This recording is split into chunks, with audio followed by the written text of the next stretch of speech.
안녕하십니까. 서울예일치과 김기도입니다. 자, 오늘은 우측 위에 상악동의 측방벽 상악동 골 이식술에 대해서 한번 해보려고 합니다. 이거는 이전에도 한번 설명드린 영상이 있죠. 근데 이 환자 같은 경우는 조금 재밌는 경우라서 다시 한번 가져왔습니다. 30대 중후반의 환자고요. 우선은 오른쪽 위에 임플란트 16, 17번을 심기를 원하셨고, 여기 16, 17, 여기 16, 17번을 심기를 원하셨고, 여기 47번을 심기를 원하셨어요. 이제 제 영상을 많이 보신 분들은 뭐 잘 아시겠지만, 보시다시피 뼈는 하나도 없습니다. 뼈는 뭐 상악동 거의 이쪽 16, 17번에는 뼈가 뭐 이게 거의 전부고요. 뼈가 이렇게 이 정도면은 거의 한 3mm 정도 아마 나올 겁니다. 없는 데는 한 1, 2mm 이 정도면 거의 뭐 1mm도 안 될 거고요.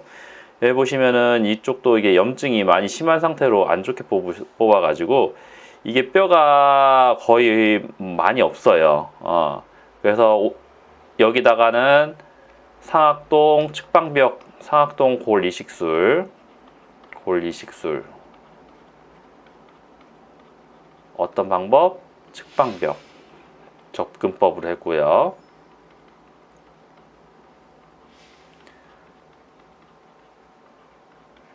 여기는 측방골 수평골 증강술을 시행했습니다.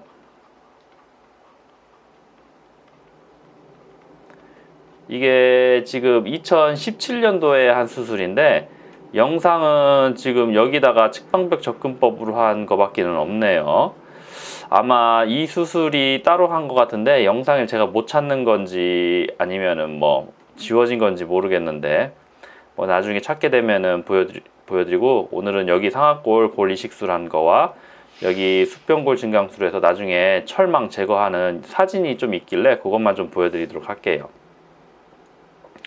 그래서 오늘은 좀 주된 설명은 10번 때 상악골 뼈의 증강술을 해야 되는데, 뭐 뼈가 없는 것도 문제인데 지금 여기 보시면은 이렇게 코 안쪽 상악동에 이게 물혹이 있어요. 이렇게 이게 다 물혹입니다. 물혹. 잘 보이실런지 모르겠는데 물혹인데, 이 CT 사진을 제가 가져와 놓고서는 제가 버튼을 잘못 눌러가지고 지금 CT 사진을 지워버렸네요. 안타깝게. 이렇게 좀 물혹이 있는 거고요. 그리고 파노라마는 잘 보이지 않지만 이 상악동에는 이제 동맥이 하나 이렇게 지나가는데 지금 CT상에도 동맥이 지나가는 게 보입니다. 근데 사실 뭐 상악동에서는 이 동맥이 늘상 지나가는 거기 때문에 항상 수술의 위험도가 있어요. 그래서 뭐 당연히 상악동 수술 중에 동맥이 터지면은 피가 많이 나죠. 그래서 뭐 나면은 뭐 사실은 그거 난 거 지혈 잘 해가지고 수술하면 됩니다. 전혀 수술에는 뭐 지장이 되거나 그러지는 않아요. 근데 이 환자는 좀 재밌는 경우가 있어서 제가 한번 뭐 보여드리도록 하겠습니다. 뭐 상악동에서 이 동맥이 터지면은 저는 또 이제 다 지혈을 잘 제대로 해서 뭐 수술을 잘 끝내는데, 이 환자 같은 경우 참 재밌는 경우가 있어가지고요. 한번 같이 좀 보도록 할게요.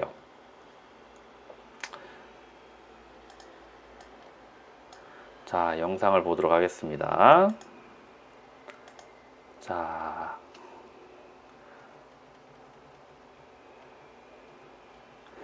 절개를 가합니다. 절개는 아마 2개 치아 앞으로 가지 않을까 싶은데, 치조정으로 가서 2개 치아 앞으로 가서 아마 이렇게 숲식으로 내리는 방법으로 가지 않을까 싶습니다. 그쵸? 2개 앞으로 갑니다. 2개. 그래서 전에도 말씀드렸다시피 여기 라인 앵글 부위에 90도로, 이게 제가 말하는 90도가 이 90도, 여기 딱 90도로 되게, 이렇게 90도로 되게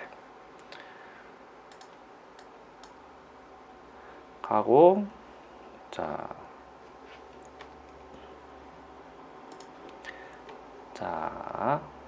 계속 하죠. 총 시술 시간은 뭐 50분 정도 걸렸어요. 측방벽 이식 수치고 조금 오래 걸렸는데 그 이유가 이 영상 중에 나옵니다. 이 환자가 재밌는 경우인데 좀 넘겨볼게요. 이렇게 쭉 제거합니다. 그리고 나서 이제 엑스레이를 보면서 제가 상악동이 어떻게 지나가겠구나 하고서는 대략적인 위치를 표시를 하죠. 연필로 대충 이렇게 지나가겠구나. 자, 그 다음에 구멍을 좀 하나 살짝 내죠. 좀 더 잘 되기 위해서. 자,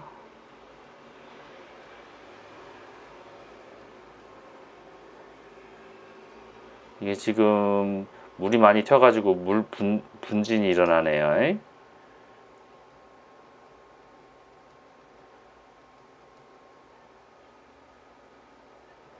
자, 밑에도 좀 하나 구멍 뚫어놔서 상악동 거상이 좀 잘 되도록.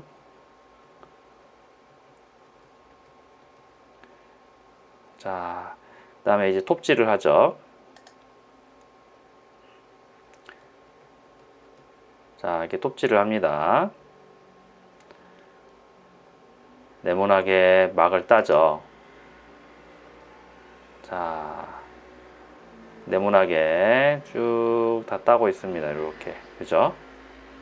거의 다 땄네요.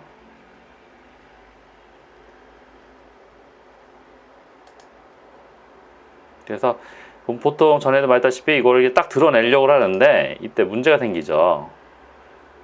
딱 드러내려고 합니다. 근데 잘 들어지지가 않는 거예요. 그래서 왜 이렇게 안 들어지지? 그렇게 안 들어질 일이 없는데 하고 쭉 들어보는데 이 보니까 여기서 동맥이 이 뼈 안으로 이렇게 지나가는 겁니다. 다시 설명드리면 동맥이 이렇게 해서 이 뼈 통 안으로 이렇게 해서 이렇게 지나가는 거예요.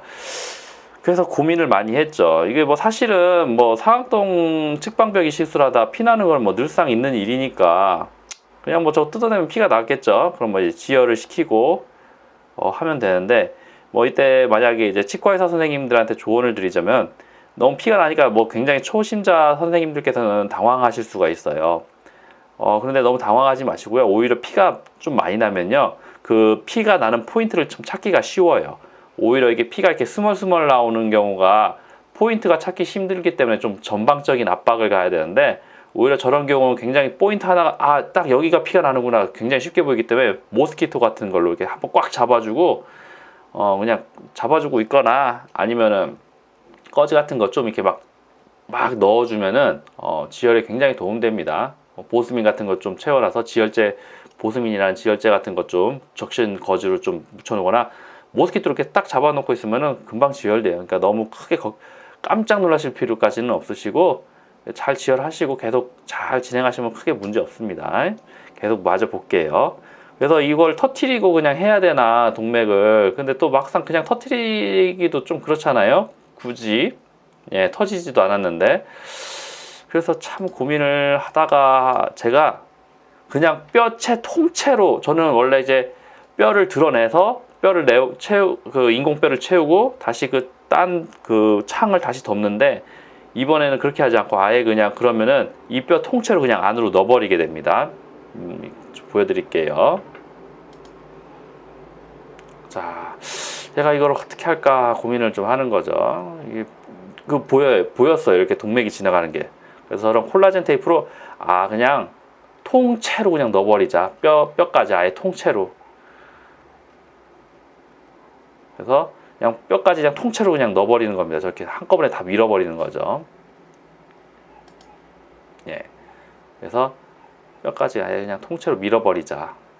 아무래도 제가 원래는 저렇게 창을 크게 내는 이유가 좀 잘 보이게 하려고 한 건데 그건 조금 포기해야겠죠. 아무래도 통째로 넣다 보니까 그 창이 덜렁덜렁하게 걸려 있거든요. 매달려 있으니까 아무래도 그 부위가 잘 안 보이지 않습니까? 아무래도 시야가 제대로 안 보이다 보니까 좀 자신감 있는 수식을 위해서는 좀 저렇게 부드러운 콜라겐 테이프 같은 걸로 이렇게 조금 방어막을 좀 쳐주면은 좀 제가 자신 있게 더 상악동 거상을 잘할까 싶어서 잘하는데 도움될까 싶어서 저렇게 좀 채워넣는 겁니다.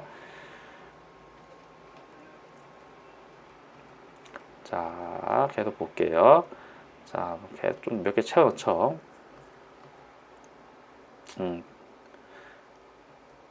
잘 보이려고 상악동을 열었는데 조금 잘 보이는 게 힘드니까 저렇게 좀 저렇게 좀 보호막을 좀 많이 치는 겁니다. 그래서 이제 그때도 말씀하셨다시피 상악동 큐렛으로 이렇게 막을 올리는데, 이게 막을 올릴 때 이런 물혹이 있으면은 이게 물혹이 상당히 무거워요. 잘 안 올라갑니다. 이게 확 이게 부드럽게 올라가 줘야 되는데, 이 거상을 하면은 상악동 큐렛으로 여기서 이렇게 밀면은 상악동 큐렛으로 이렇게 들어와서 이렇게 밀어 올리면은 부드럽게 오야 되는데, 이게 물풍선이에요. 물풍선. 굉장히 무거워요. 잘 안 올라가요. 괜히 그래 너무 많이 올리다가 괜히 물풍선 터질까도 싶고 괜히 불안하죠.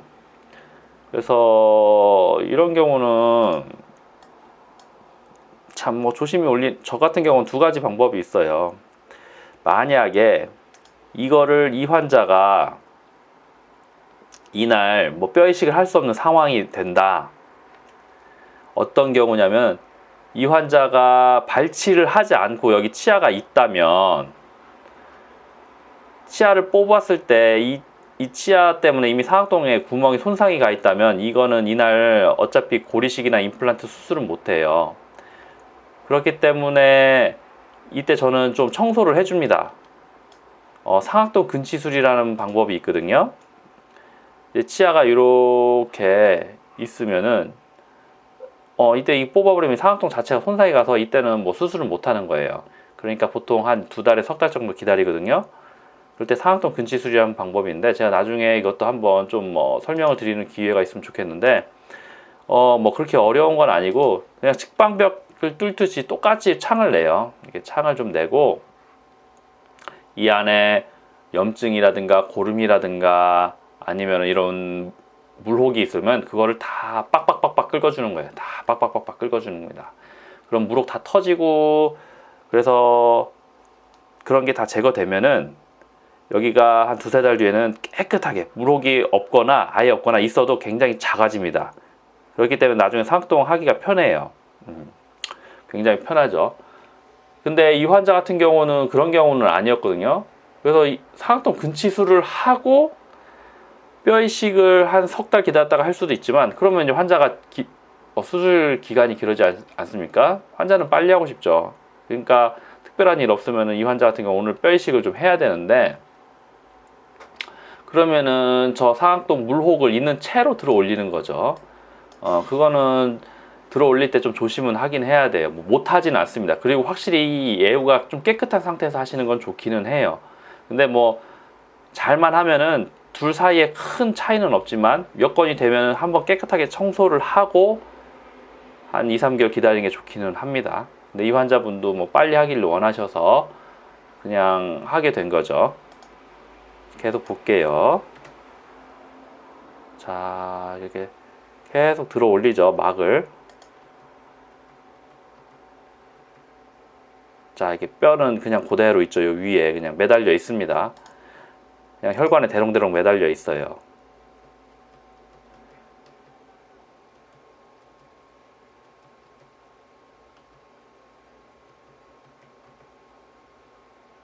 네, 저대로 오는데 이게 지금 물풍선 때문에 무거워가지고 잘 안 올라가는 거예요. 저 느낌이 지금 무거워가지고 잘 안 올라가는 겁니다.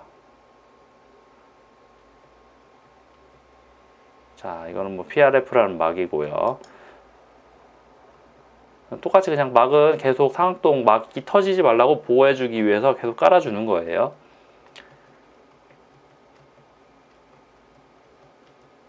자, 많이 넣네요, 보호막을.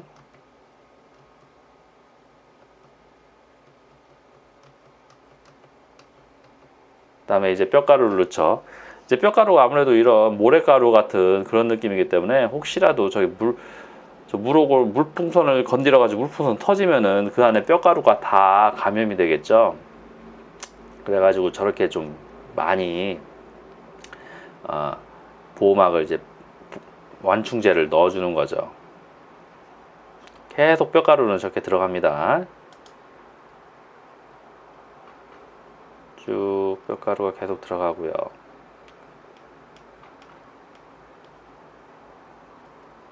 그냥 그 아까 그 창을 다 덮지 않고 그냥 그대로 다 올려버리죠, 한꺼번에.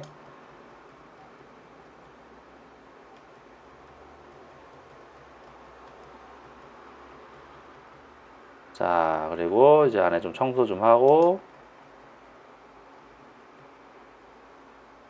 자, 안에까지 잘 들어갔나 한번 좀 밀어 넣어줘 보고, 빡빡하게 빡빡 밀어 넣어주죠. 저 안에까지, 저 안쪽까지 잘 들어갔는지, 겉에만 차 있고 안쪽은 텅텅 빈 건 아닌지 쭉쭉 밀어주죠. 쭉쭉 밀어줍니다, 저렇게.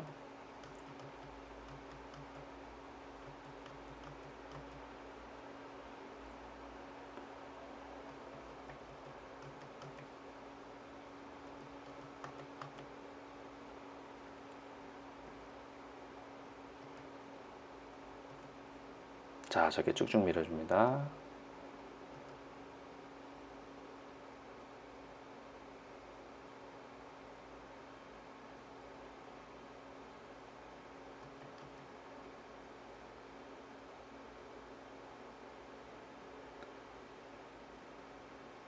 자, 그래 지저분한 거 좀 닦아주고, 그 다음에 이제 겉에다가 막을 하나 대서 뼈가 잘 생길 수 있도록 해주는 거죠.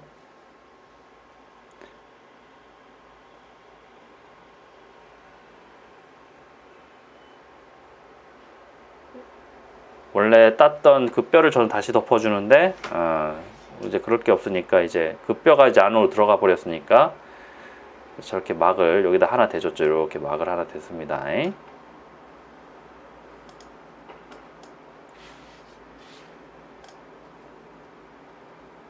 자, 그리고 꼬매고 잘 끝났어요. 뭐 꼬매는 거는 여기서는 뭐 크게 잇몸을 절개하거나 뭐 그런 게 없었으니까 그냥 단순하게 잘 꼬매고 끝났습니다. 뭐 별거는 없었어요. 엑스레이 좀 볼게요. 그래서 뼈가 이렇게 잘 들어갔죠. 이 보면은 물혹이 여기까지 올라갔죠. 이것들은 아마 그 완충제 물혹 터지지 않게 하기 위해서 넣어준 완충제들일 거예요. 이렇게. 그리고 실제 뼈가루는 이렇게 들어갔고요. 여기 물혹이 하나 또 있었잖아요. 기억이 나실란가 모르겠는데, 여기 물혹이 하나 이렇게 있었어요. 여기도 있고 여기도 있고. 요게 물혹이 있으니까 저거는 이제 충분히 거상이 안 되죠. 저거는 충분히 거상이 안 돼서 여기 보시면 조금 흔적이 남았어요. 여기는 뼈가루가 들어간 게 아니고 물혹입니다. 그래서 잘 굽고, 밑에는 측방골 이식한 이게 철망 자국이 이렇게 있죠. 네. 그래서 물혹은 그래도 나중에 점점 조금씩 없어지네요. 예. 자, 요 사진은 아까 여기 철망 측방골 이식한 거 여기에 수술한 거죠. 자, 여기 수술한 건데 이제 그거 나중에 철망 제거하는 수술을 보여준 사진입니다. 여기 뼈가 없어가지고 처음에 임플란트가 다 드러났었는데 이제 철망을 제거해도 임플란트 주변에 뼈죠. 이건 다 새로 만들어진 뼈입니다. 이거 보시면 이제 그 철망에 뽕뽕뽕뽕 구멍을 났던 게 이제 이런 게 이제 자국이 나와가지고 이렇게 되는 거고요. 자, 잘 됐습니다. 그래서 임플란트 2개 심고 밑에 하나 심고, 자, 뭐 잘 심어졌고요. 뭐 수술은 아주 깨끗하게 잘 성공적으로 끝났습니다. 예. 그래서 이번에 영상에는 혹시 이게 수술 중에 동맥이 실제 발견됐을 때 어떻게 했는지, 그리고 물혹이 있으면은 그거를 어떻게 처리해야 되는지, 상악동 속에 물혹이 있으면은 그거에 대해서 한번 얘기 나눠봤습니다. 뭐 수술 난이도는 수술 자체는 그렇게 어려운 수술은 아니었고요. 아무래도 좀 동맥이 지나가니까 순간 동맥이 이렇게 보통은 뼈 안쪽으로 지나가지는 않고 바깥으로 나와 있는 경우도 있거든요. 아니면 뼈 안쪽으로 지나가더라도 못 발견하고 터지거나, 대부분이 그래요. 근데 실제로 이렇게 뼈 안쪽으로 그냥 이게 지나가는 거 그대로 따진 적은 저도 이분이 처음이시고 그 후로도 본 적은 없어요. 그래서 일부러 터뜨리기는 좀 애매하고, 그래서 나름 좀 고민을 하다가 그냥 뼈채 통째로 한번 밀어 넣어보는 재미있는 케이스여서 한번 설명드릴 시간을 가졌습니다. 예, 시청해 주셔서 감사하고요. 다음에도 또 다른 좋은 케이스 가지고 설명드리도록 하겠습니다. 감사합니다.